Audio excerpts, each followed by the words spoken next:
ఒకదానికి అంతం ఉంటుంది. అది సెప్టెంబర్ 17వ తారీఖు 2000 అర్ధరాత్రి హైదరాబాద్ ట్విన్ జంట నగరాలు నిద్రల్లో ఉన్నాయి. దాదాపు 1 గంట ప్రాంతము హైదరాబాద్ అంతా కదిలింది. దాన్నే భూకంపము అంటారు. NGRI అనే ఒక ఇన్స్టిట్యూట్ ఉంది, నేషనల్ జియోఫిజికల్ రీసెర్చ్ ఇన్స్టిట్యూట్ అని. భారతదేశంలో ఎక్కడ భూకంపం జరిగినా మొదట వాళ్ళే అటెండ్ కావాలా, వాళ్ళే చెప్పాలి. ఉదయం ప్రజలు లేచి చూస్తే పేపర్ నిండా అదే రాసినారు, భూకంపం కంపించిన హైదరాబాద్, కంపించిన హైదరాబాద్, కంపించిన హైదరాబాద్. ఎందుకు కంపించింది? ఉదయకాలం 6 గంటల ప్రాంతంలో దేవుడు తన దాసుని నిత్య మహిమ కొరకు పిలుచుకుంది. నాకు తెలిసి ఒక సేవకులు చనిపోయిన తర్వాత భూమి కంపించడం అనేది ఎప్పుడు వినలేదు. యేసు ప్రభు వారి శిలువలో వేలాడదీయబడి తన ప్రాణాన్ని అప్పగించిన తర్వాత బైబిల్లో రాయబడింది, భూమి కంపించెను. హైదరాబాద్ ఉలిక్కి పడింది, లేచి చూచింది. అది ఆదివారం. ఆ తర్వాత 5 రోజులు ఆయన పార్థివ దేహాన్ని హెబ్రోనులో ఉంచినారు. కొన్ని లక్షల ప్రజలు అక్కడికి వచ్చి ఆయనకి చివరిసారిగా శ్రద్ధాంజలి ఘటించినారు. అల్లపెరుగని క్రైస్తవ వీరుడు, సోలిపోని శిలువ సైనికుడు, ఆకాశ దర్శనమునకు అవిధేయుడు కానీ దేవుని దాసుడు. ఆ తర్వాత రానే వచ్చింది సెప్టెంబర్ 22వ తారీఖు శుక్రవారం 2000 ఆయన పార్థివ దేహాన్ని మంటికి మన్నగా అప్పగించాలి. దేవుడు ఎంత ఘనముగా వాడుకున్న దాసుడైనా మట్టి దేహంలో ఉన్నాడు కనుక మట్టిలోకి వెళ్ళాల్సిందే. ఆ దినం ఉదయకాలం 9 గంటలకు కొంతమంది బయటకు వచ్చి నిర్మలమైన ఆకాశాన్ని చూచారు. వారి కళ్ళను నమ్మలేకపోయారు.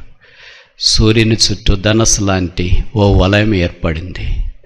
చాలాసేపు ఆ వలయం అలాగే సూర్యుని చుట్టూ ఉండిపోయింది. ఇది క్రైస్తవ చరిత్రలో అరుదైనది. బిర్లా సైన్స్ సెంటర్ అని హైదరాబాద్లో ఒక సైన్స్ సెంటర్ ఉంది.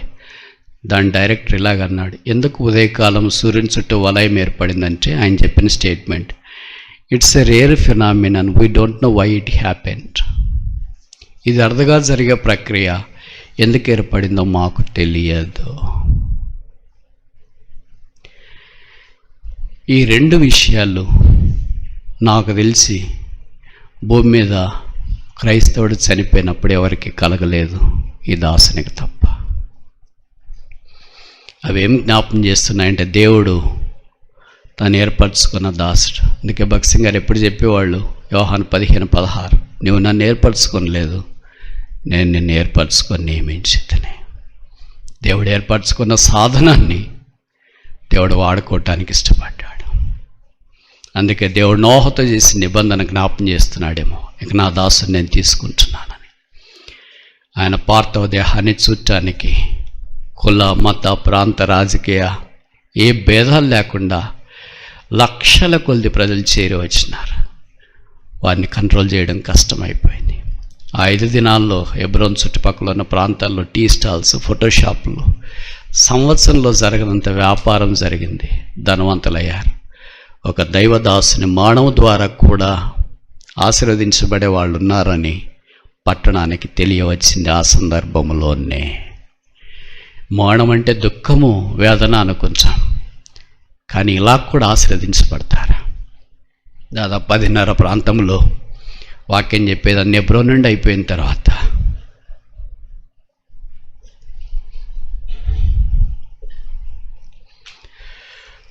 అక్కడ సింహం వలె గర్జన చేసిన ఆ సింహం స్వరము మూగపోయింది.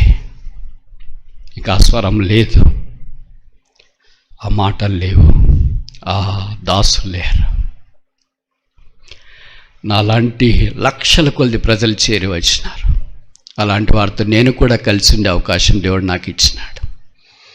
ఆశ నుండి నెరవేరలేదు. ఏంటి ఆశ అంటే, ఆ పార్థివ దేహాన్ని కానీ, ఆ కాఫిన్ బాక్స్ని కానీ నా పాపిష్టి చేతులతో ఒక్కసారి తాకితే ఎంత బాగుండు అని ప్రయత్నించినాను.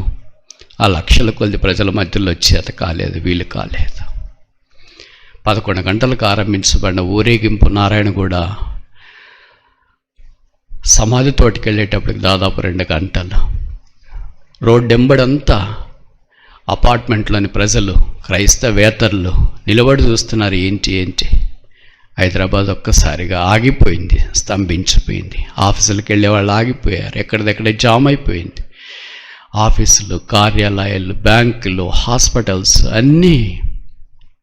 అంతెందుకు, అప్పుడు ముఖ్యమంత్రి గారు సమైక్యాంధ్రకు ఉండేవాళ్ళు, ఇప్పుడు కూడా ఆయన ఉన్నారు. ఆయనకు కూడా ఆఫీస్కి వెళుతూ ఆగిపోతే ఏమైందయ్యా, ఏంటి ప్రాబ్లం ఏంటి ఈ జంట నగరాల్లో అంటే, ఓ పాస్టర్ గారు చనిపోయారండి, ఆయన భూస్థాపనకు ప్రజలు వచ్చినారు, అందుకే ఇలాగా ట్రాఫిక్ జామ్ అయిపోయిందని. ఇన్ని లక్షల మంది భూస్థాపనకు వచ్చే పాస్టరు ఈ ఊర్లో ఉన్నాడా? నాకు చెప్పలేదే, నేను కూడా వెళ్ళి శ్రద్ధాంజలి ఘటించుంటానే. అది సాక్ష్యం. లక్షల కొలది మనుషులు నారాయణగూడ వైపు వెళుతుంటే చుట్టుపక్కల క్రైస్తవేతరులు కూడా మజ్జిగ పొట్లాలు, నీళ్ల పొట్లాలు దారెంబడి సోలిపోయే వారికి, డస్సిపోయే వారికి ఎంత ఇస్తున్నారు. అసలు ఆశ్చర్యం. కడుపు తరక్కుపోతుంటే, కళ్ళ నీళ్లు ఆగకుండా పోతుంటే, హృదయం బద్దలైపోతుంటే మౌనంగా గుండె భారంతో అక్కడికి చేరి వచ్చినారు. దాదాపు 50 టెలివిజన్లలో ఆయన మెసేజ్ సమాధి తోట చుట్టూ ఏర్పాటు చేసినారు. ఇప్పుడు మాదిరి ఎల్ఈడి స్క్రీన్స్ అప్పుడు లేవు.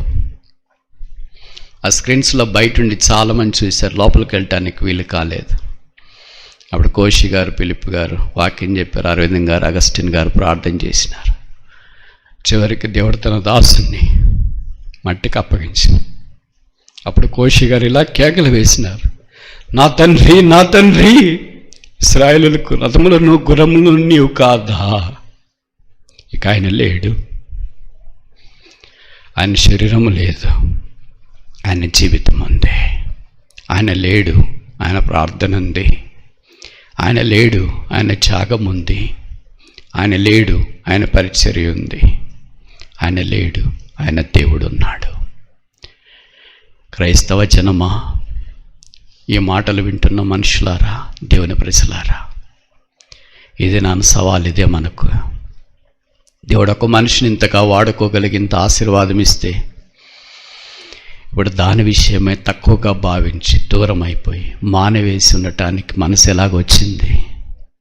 ఏ లోపము చూసి మానవేశావు? ఏ పాపము చూసి దూరం అయిపోయావు? ఏ చేదు చూసి సహవాసంలో నుండి దూరంగా ఉంటున్నావు? ఏ నష్టమని తెలిసి రాకుండా ఆగిపోయావు? ఈ రాత్రి దేవుడు నిన్ను మరలా ఆహ్వానిస్తున్నాడు. తండ్రి ఇంటికి రావటానికి తప్పైన కుమారుడు సిద్ధపడినట్లు నీవు రావటానికి సిద్ధమేనా? ఆకాశం నుండి కలిగిన ఆ దర్శనం నేను అవిధీయుడను కాను. ఇంతగా దేవుని కొరకు ప్రయాసపడిన వ్యక్తులు ఎవరైనా నీ కళలో కనిపిస్తే నువ్వు అక్కడికి వెళ్ళటానికి అభ్యంతరం లేదు, నిరభ్యంతరంగా వెళ్ళవచ్చు. భారతదేశంలో క్రీస్తు కొరకు అలుపెరుగని సైనికుడు, శిలువ సువార్థికుడు, పరలోక దర్శనానికి విధేయుడు, క్రీస్తు నామాన్ని నిర్విరామముగా ప్రకటించినవాడు, ఇలాంటి వ్యక్తి యొక్క పరిచయ ద్వారా పొందిన ఆశీర్వాదము అమోఘం, అద్భుతం, అసమానం, ఆశ్చర్యకరం, అద్వితీయం. నీ స్వభావించి హెబ్రోను సంఘము దేవుని నివాస స్థలమా? ప్రార్థన.